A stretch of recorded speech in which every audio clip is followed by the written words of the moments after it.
அதோட லேண்ட் விலை எவ்வளவு ஏறும் அப்படின்றது உங்களுக்கு தெரியுமா தெரியாது. எனக்கு சென்னையில வந்துட்டு நான் ஒரு இடத்துல வீடு வாங்கியிருந்தேன். அது வந்து 4000 ரூபாய் அந்த ரேஞ்ச்ல வாங்கியிருந்தேன் பர் ஸ்கொயர் ஃபீட். அது வந்து மெட்ரோ அங்க வந்ததுக்கு அப்புறம் அந்த ஏரியால வந்துட்டு மெட்ரோ வரப்போகுது, பக்கத்துல வந்து ஒரு விஷயம் டெவலப் ஆகுது அப்படின்ற ஒரு இன்ஃபர்மேஷன் வந்ததுக்கு அப்புறம் அந்த ஏரியால லேண்ட் ரேட் இன்னைக்கு வந்து 10,000 ரூபாய்.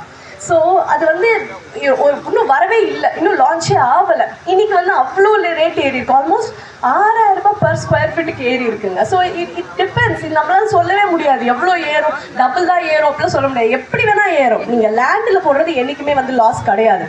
சரி, நம்ம 12 லட்சம் கொடுத்து எப்படி வாங்குறது அப்படின்னு நீங்க யோசிச்சீங்கன்னா அதுக்கும் வந்து விஐபி ஹவுசிங் அண்ட் ப்ராப்பர்ட்டிஸ் நம்மளுக்கு லோன்லாம் அரேஞ்ச் பண்ணி தராங்க. ஸோ நீங்க இன்னைக்கு ப்ராப்பர்ட்டி வாங்குறது ஒரு இனிஷியல் அமௌண்ட் வச்சு நீங்க வாங்கி லோன் கூட நீங்க வந்து அப்ளை பண்ணி இந்த ப்ராப்பர்ட்டியை வாங்கிடுங்க. ஏன்னா இது ஒரு நல்ல ஒரு தங்க பூமியா இருக்கு.